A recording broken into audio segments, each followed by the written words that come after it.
This is 50 Feminist States, a road-tripping storytelling podcast visiting all 50 U.S. states to interview feminist activists and artists about their work for gender justice. I'm Amelia Hruby, and this week, we're in Kentucky. From the glaciers of Alaska to the dunes of Indiana, I want 50 feminist states. From the waves of New Hampshire to skies of Montana, I want 50 feminist states. And when you hear the call, you know so well. Sisters, speak out, I know I will. Hi everyone, Amelia here. Welcome back to 50 Feminist States Season 3. We are in the final week of Season 3. We've made it to the 25th state of the podcast, and I have two very special episodes for you from Kentucky this week. I am so excited to share them. Before I talk about today's episode, I just want to remind you that if you're listening live as this is coming out, you have 2 more days to enter our Season 3 giveaway. So that will wrap up on November 21st at 11:59 p.m. Everyone who rates and reviews the podcast will automatically be entered to win a 50 Feminist States prize pack, which will be full of all sorts of lovely 50 Feminist States merch, including tote bag, fanny pack, notepads, pens, stickers. I've got tons of great stuff. So again, all you have to do is rate and review the podcast on iTunes by Thursday, November 21st at 11:59 p.m. For today's episode, we are in Louisville, Kentucky, where I spoke to Laurie Blayney and Hannah Jones. Laurie is a visual artist who works on all sorts of painting. They right now are kind of focusing on environmental themes, as well as some really great pieces that I enjoyed around the Women's March protests and kind of visualizing those scenes in really profound and exciting ways. And then her daughter, Hannah Jones, who's also on the podcast today, is the co-owner of a karaoke business, which is super fun. They are native Kentuckians, Louisvillians. Laurie has lived in Kentucky her whole life, and Hannah grew up there, moved away to the East Coast for a few years, and is back living there as an adult. So I really enjoyed the conversation we got to have about their sense of Louisville, what makes the city so special and important, as well as the struggles that it faces and its own unique struggles. And then we kind of got to talk a little bit about, Kentucky politics, the national sense of the state and how that doesn't really capture everything that's happening there. We kind of wrap up by talking a little bit about feminism, and Hannah and Laurie share lessons they've learned from each other about what it means to be a woman and a feminist in this world. So I was so excited to record the first mother-daughter interview for 50 Feminist States, and I got to spend a couple days in Louisville with Laurie over Labor Day weekend to do that. And we had such a wonderful time. Laurie drove me around the city, showed me all sorts of spaces from her life there, spaces that are important to the city, and this kind of grand driving tour that I really, really enjoyed. And then sat down and we had this over an hour long conversation. And then what every audio person or podcaster has nightmares about happened to me, which is that when I went to produce the episode of this amazing conversation that we had in Louisville, the audio file was completely corrupted and nothing I did could save it. So unfortunately, what you're going to hear today is not the original conversation that I had with Laurie and Hannah over Labor Day weekend, but instead is another conversation we had over the phone a little later this fall. And so I'll take this as a moment to share with you listeners kind of the trials and tribulations of working in audio and let down the screen of podcasting perfection and just say that things happen. We can be honest about it. And extra thanks to Laurie and Hannah for making the time to speak with me again, because I do truly think this is a special conversation and I'm so excited for you to hear it. So without further ado, let's go ahead and get to the conversation. Here's Hannah and then Laurie. So my name is Hannah Jones. I was born and raised in Louisville, Kentucky, and I live here again now, although I've lived other places. Right now in my life, I do all kinds of things, but I co-own a karaoke party business. So we do both bar gigs where we run karaoke nights, but we also do private parties. And it's really fun and lovely, and I had a really good time. But also it's a slow micro business that I'm building and just started a little over a year ago with my longtime best friend and now business partner. And so I also am a barista at a coffee shop a couple days a week, and I spend a lot of time with my friends and family and my nieces and nephews and stuff like that. My name is Laurie Blayney, and I, too, was born and raised in Louisville, Kentucky. Spent most of my life here, raised my family here. Hannah is my daughter. I am a visual artist and dabble in other art fields, but primarily do painting and digital mixed media. I concentrate on taking what I see in the world, whether it's messages or actual visuals, and recreating them into pieces of art for other people to interpret. I have recently moved the needle more towards a message in my work rather than just visual, actually sending a message of what I'm thinking and what I'm feeling. And primarily that is in the area of taking care of the earth, appreciating the earth, but also in the political climate we have, a lot of the concerns I've had my whole life have kind of bubbled up to the top, and I've done a lot of work that reflects my thinking and feeling on that. Can you both tell me a little bit about, I guess I just want to hear a little bit about Louisville. Maybe let's start with what's something that you love about the city and a reason that you live or you've stayed there? It is very affordable to live here. It always has been. There have always been areas that you can live comfortably and fairly safely and still be a person who's in the arts. For example, like myself, who doesn't always have full-time work. Louisville has actually drawn a lot of people in all of the arts in the past decade because of that word spread. It was a very livable city. It's also very green and lush here. We sometimes struggle with taking care of too much pavement in some areas of the city, but for the most part, we have a lovely park system. We're along the Ohio River, except for maybe like parts of August and September. The weather is pretty good here. It's just, it's a pretty easy city to live in.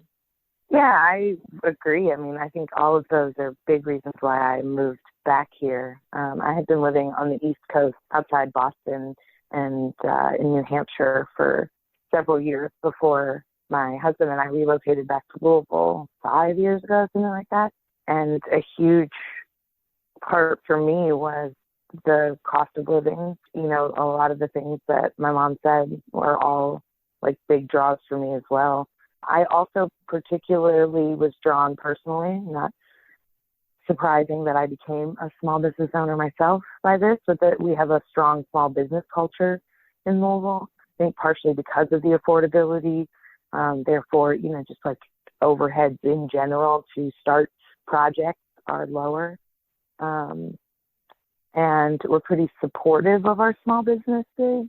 We're a real like foodie town, for example, and people much prefer to like often go to one of the local restaurants that there's only one of instead of more like chain restaurants and things. We sort of can even like be borderline snobby about it as like a full city character. And, you know, but I kind of appreciated that, and I wanted to be in a community that was interested in protecting and investing in small businesses and small business owners. But, you know, for me too, it was a lot about community. It's a big city that feels very much like a small town. It's a hard city to date in as a single adult because of the fact that you've already met everybody or somebody's cousin or somebody's, somebody. Like everybody's a little connected somehow already a little bit. But it's nice because it's got that kind of big city appeal, and you know, there's a lot of different areas, a lot of different flavor, a lot of different like pockets of interesting things going on. But also you sort of have that more tight-knit vibe of a smaller town where, you know, but that's somebody's somebody. So you're going to, you know, people are more compelled to support each other and stick up for each other and things like that, I find. Mm-hmm. Yeah, that sounds really great. And I'm also a big lover of a small town vibe in a larger city space. So talking about, I mean, Hannah, you already kind of mentioned like there are struggles that come along with that, one being dating, but what are some of the other struggles you see or you experience kind of in Louisville or you think that the city faces? I mean, several. I was an American Studies major in college, so I'm like hypercritical of the things that I love. I love my city, so I'm hypercritical of it. Mm-hmm. I think that, one thing that my mom mentioned on like a small note was just how, some areas that are overpaved. And I think that like an extension of that is that we are almost exclusively car reliant in this city.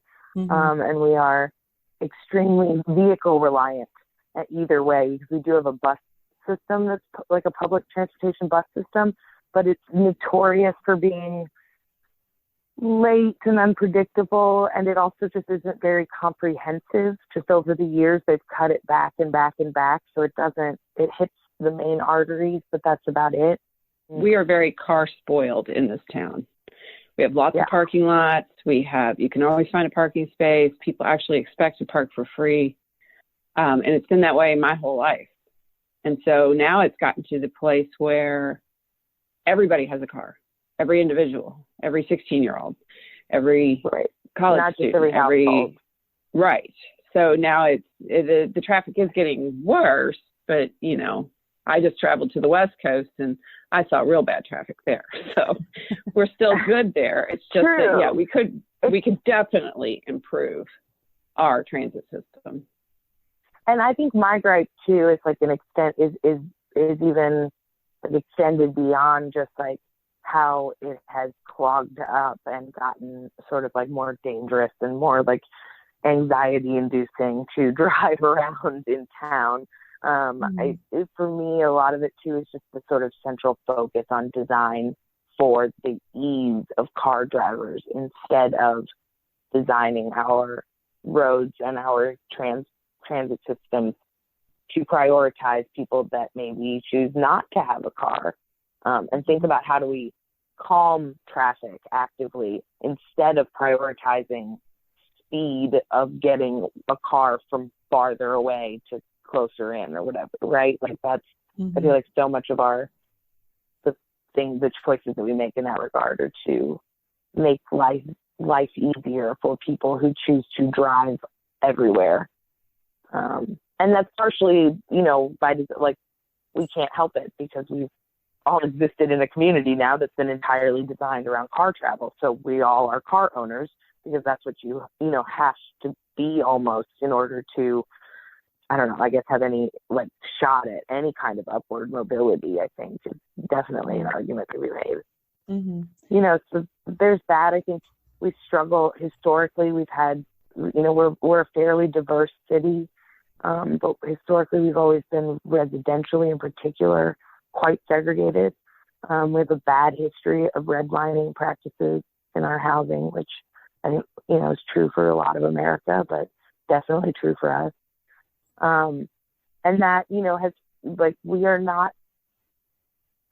in my experience growing up in Louisville and living here now, we are not nearly as segregated socially or in the workplace or, in the schools as my experience was in other locations, but we are residentially quite segregated along racial residentially lines. Historically segregated. Yes, we've had neighborhoods that have been designated primarily along lines of white and black my whole lifetime, and not every neighborhood and not all time, right.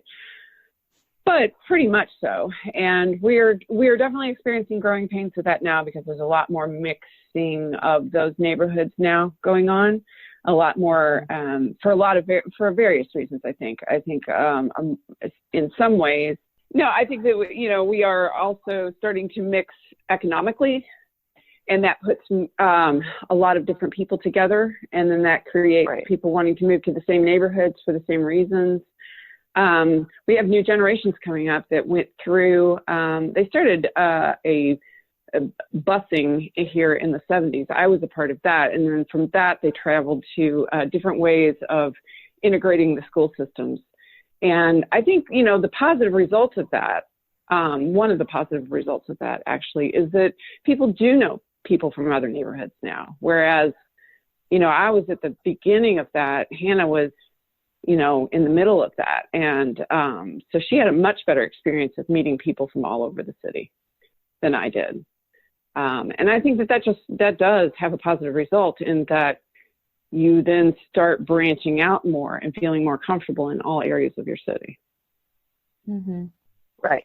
And then there's just lots more. I mean, people everywhere are like creative and interesting and doing interesting things and having interesting thoughts, right? I feel like that is a true thread in my experience in this life and in this country, that, you know, even when you can paint an entire group with whole swaths of, you know, any kind of value judgment or whatever, you're going to find lots of nuance and still like interesting things going on. Even, you know, people like to talk about Kentucky as this like deeply red state, right? Politically, for example, you know, that we are all Republicans and we're all like far right leaning, and that's not true at all. There's actually some really cool threads of like very progressive thought, very, you know, sort of like push the envelope in, you know, all in things environmental and things, you know, social justice and things, racial justice and, you know, gender equality and,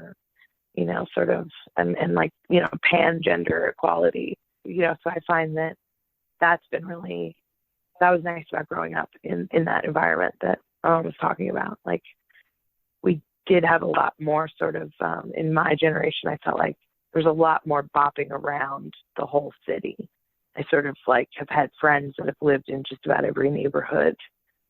And again, it's got that small town vibe. So like, if they didn't live there, you know what I mean? Their cousin did. So we hung out there once or twice. Like, I don't know. I feel like that you get to experience more and nurture more and community build more. I think that sense of the diversity of Louisville and Kentucky and the way that it's really prominent in some areas of life, the way it's really shifting in kind of residential spaces and neighborhoods is really interesting. I'm wondering, Hannah, you kind of mentioned like gender at the end of that. I'm just wondering about your sense of feminism in Louisville, and if there is like an active kind of feminist activist scene, or what you're seeing or involved in happening around kind of like gender and activism, or art also. I think that, you know, one thing that like immediately springs to mind is there are like some interesting groups that have been sort of acting as like kind of mentor-mentee and incubator spaces for both. In my mind right now, I'm thinking both for women and for genderqueer folks that have been happening and springing up in, you know, in the last couple years and several years in some cases, but even new ones that, you know, there's a new LGBTQ homeless center that's opening for youth. That's opening soon. And I think that's really positive. And you see a lot of that. You see a lot of intersection sort of building, I feel like, in the activism in this town. And you see really interesting spaces. Like there's a newer gallery. My mom's had some pieces in several different shows there. They do a beautiful job of every show they put on. They have spoken word artists as well as musical artists, as well as visual artists, all on display, which is really cool. And they call themselves like an art and activism space. So they organize their shows around activist themes. They engage with like local nonprofits and groups and community orgs that are doing the work around that theme on the, you know, on the ground. And they sort of bring artists together around that theme, and they, you know, sort of do these very comprehensive and holistic sort of bringings together is the way I see it. Which is really kind of a Louisville vibe. You know, you were talking about specific organizations, and sure there are.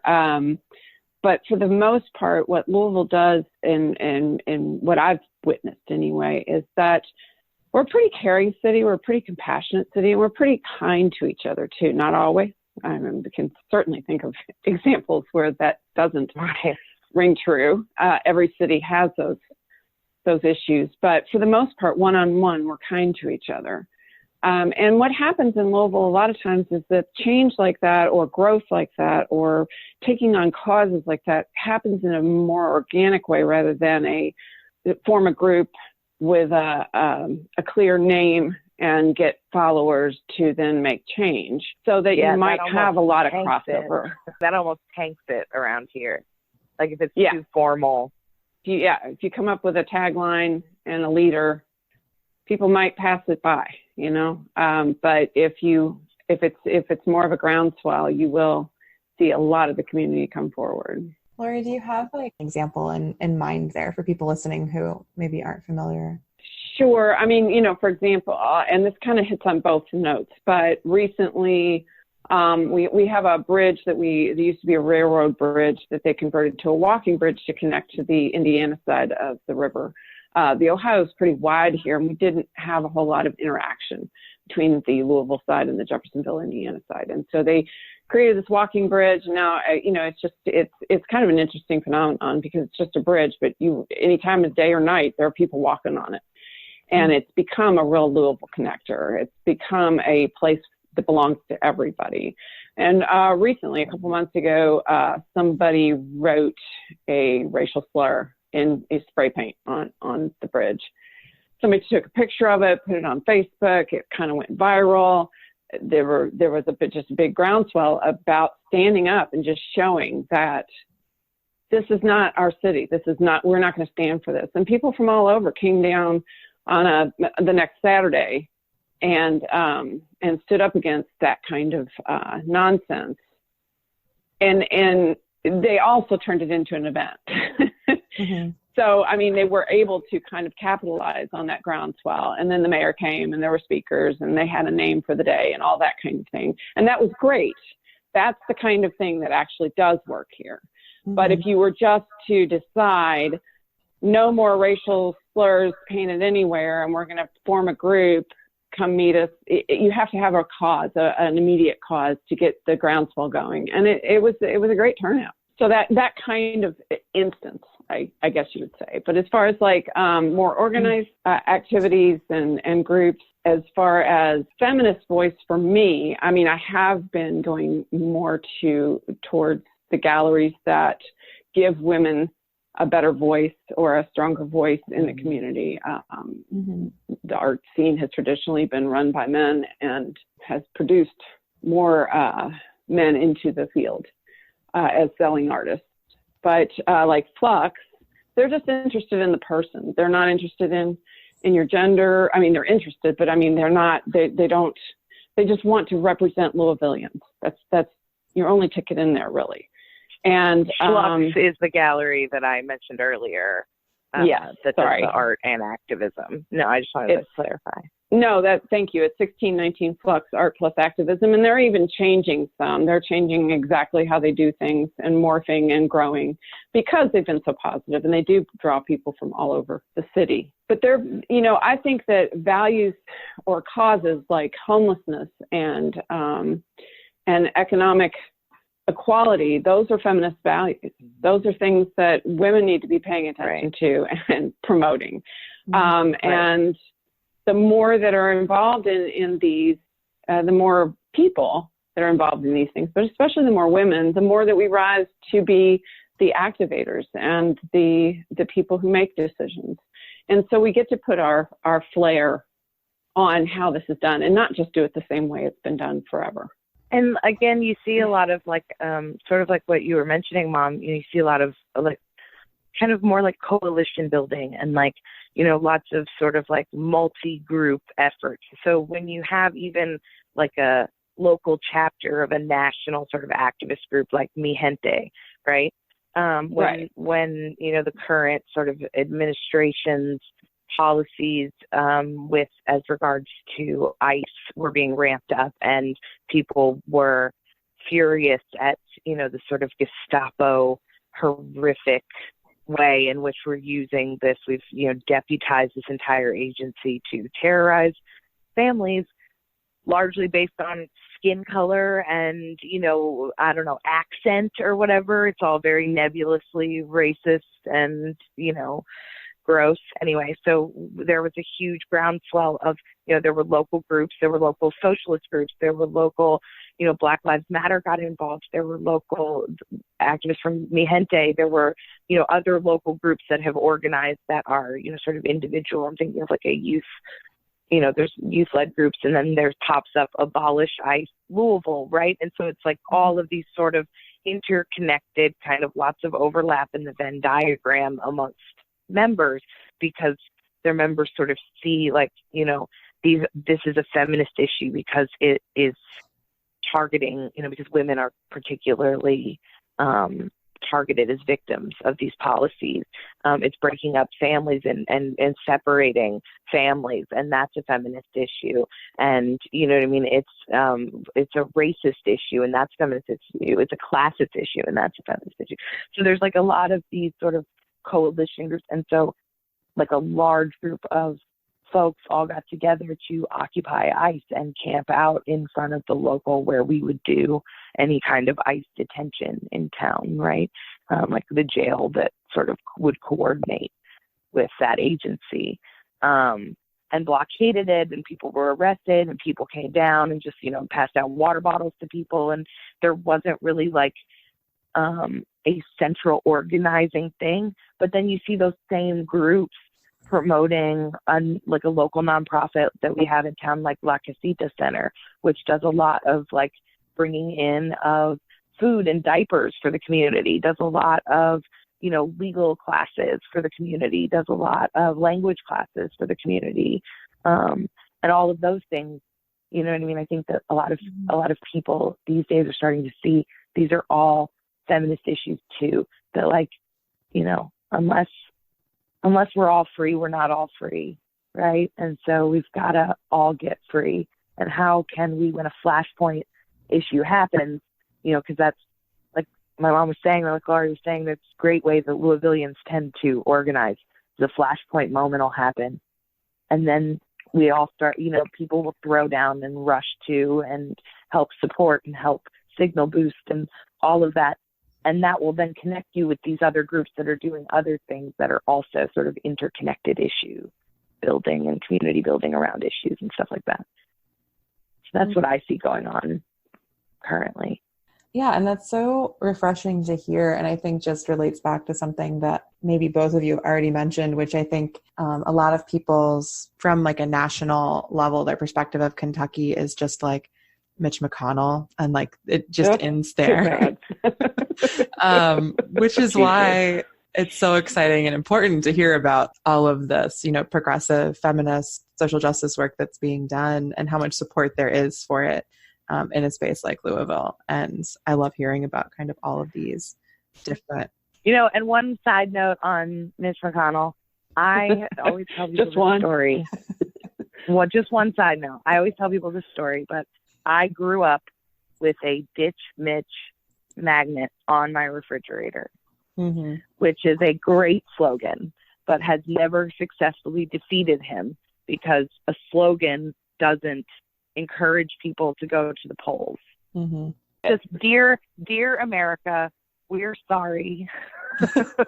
We've wanted to get rid of him my entire life, but we have made poor choices in how to mobilize the electorate. And my hope is that whoever it is that's going to come out of the field to run against him tries to run on a platform of, this is why you should vote for me and not Ditch Mitch only. Yeah. Kentucky in the public eye, though, when it gets reduced down to just a film clip or a sound bite, has never fared well. I mean, people want us to read a certain way, but it is weird that one of the most powerful people in the nation comes from Kentucky and is not liked by a lot of Kentuckians, but certainly by enough voters to keep doing the same old, which is, from what I can see, is not helping Kentucky. But I am really curious to see what happens this next election. We're in a very weird state right now, not just state of Kentucky, but state of mind, in that we have a governor that very few people elected. And I think particularly women do not like him because he has attacked teachers, which the majority are women. And that was just a real dumb move on his part. He didn't think that went through, because almost every family in Kentucky has a teacher in it somewhere, a cousin, an aunt. my mom, whatever. And so every family is connected to a teacher or to a public school teacher in the state. Mm-hmm. Yeah, absolutely. And then they have the majority of the rural part of the state relies on public education. So to attack it was just not a real smart idea. I am hoping for a groundswell of women in particular in this election. I think that will make a huge difference in the political scene for Kentucky going forward.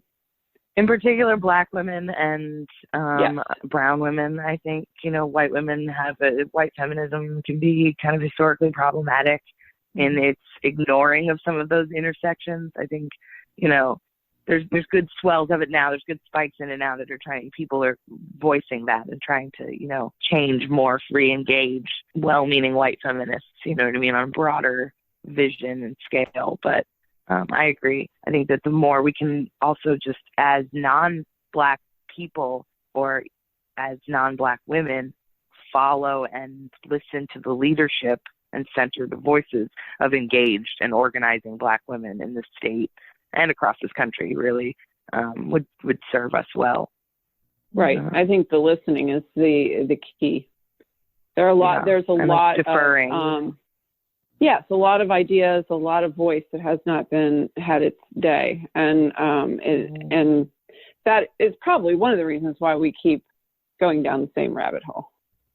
Is we have separated ourselves into different groups, and those days are over, and I'm glad for it. Right. Same. Yeah, me too.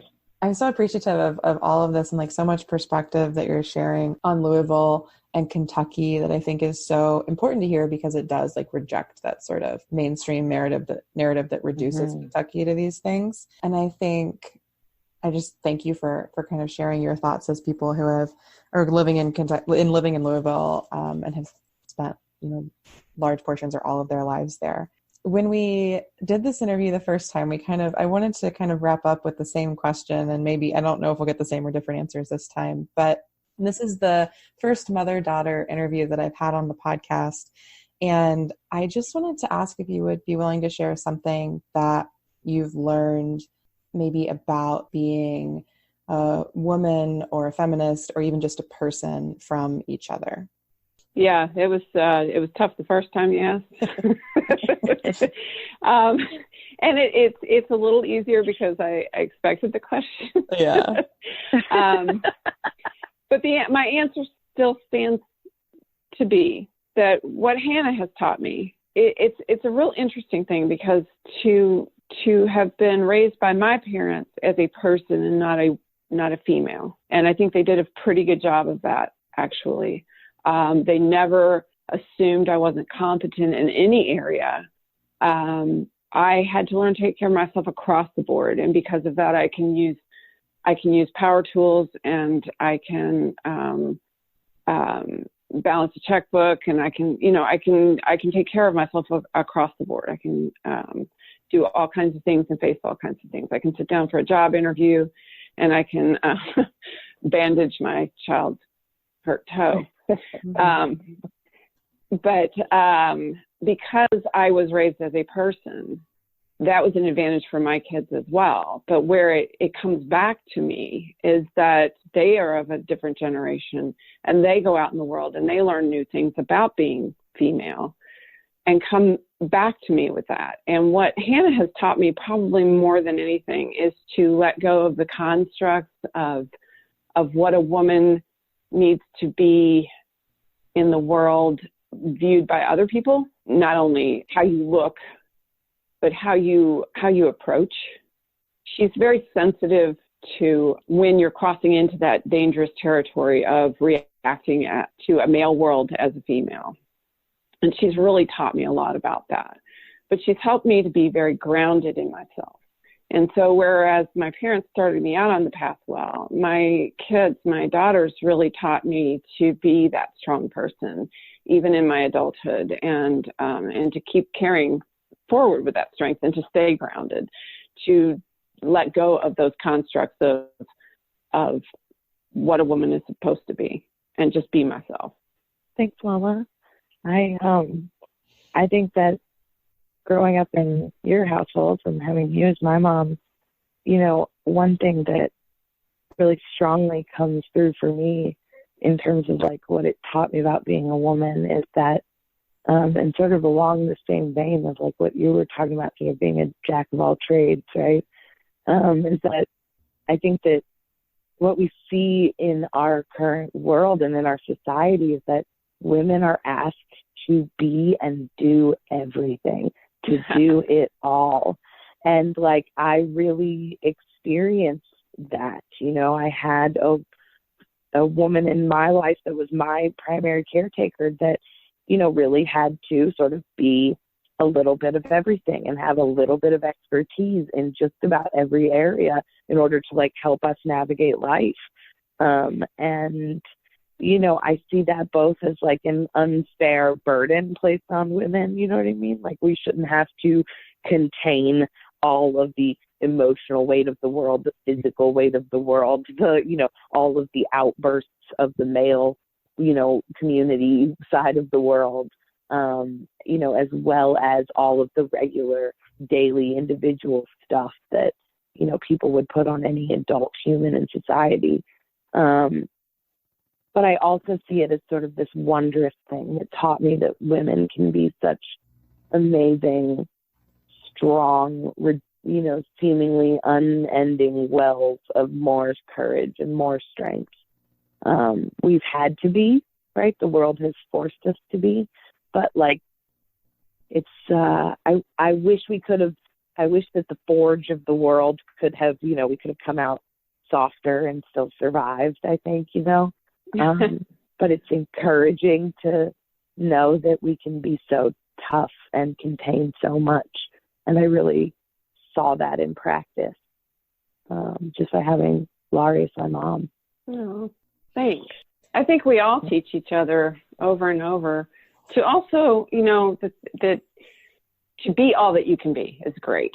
And to, you know, I get up in the morning and I look forward to the fact that I have a very weird day ahead of me. You know, I'm going to spend an hour doing this and 2 hours doing that. And, you know, I was on the phone with talking to somebody about a graphic design this morning, and then I called Metropolitan Sewer District and dealt with a problem with them. And, you know, I mean, my life is constantly layered.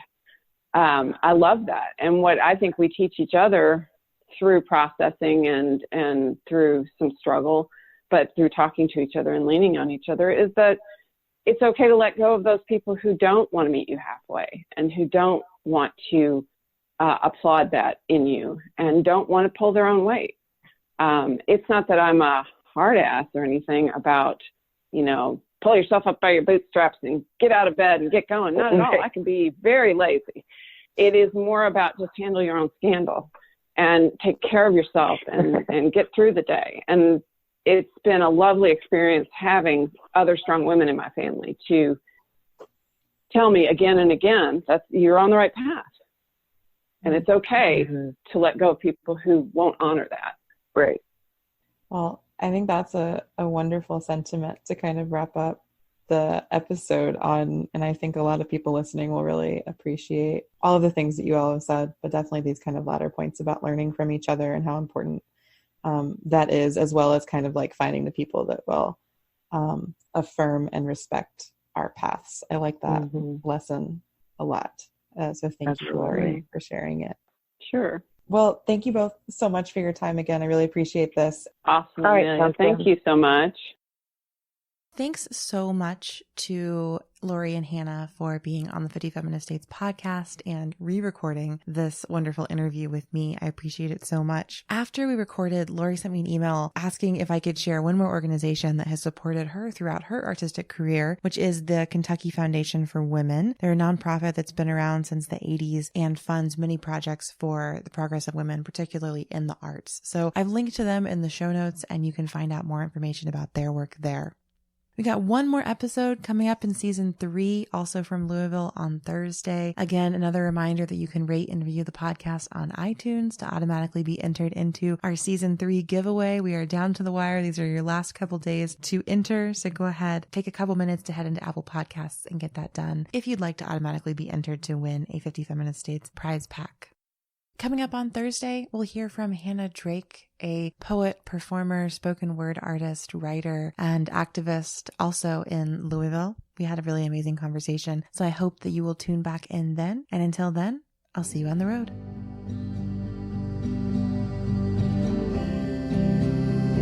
50 estados feministas.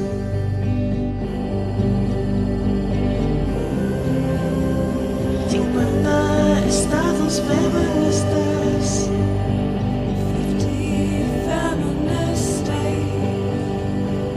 50 feminist state. 50 feminist state. 50 feminist state. Thanks for tuning in to this episode of 50 Feminist States. You can find show notes at 50feministstates.com/podcast and follow us on Instagram at 50 Feminist States. Special thanks to Danielle Sines and Jessica Neria for our theme song. Until next time, wild ones, we'll see you on the road.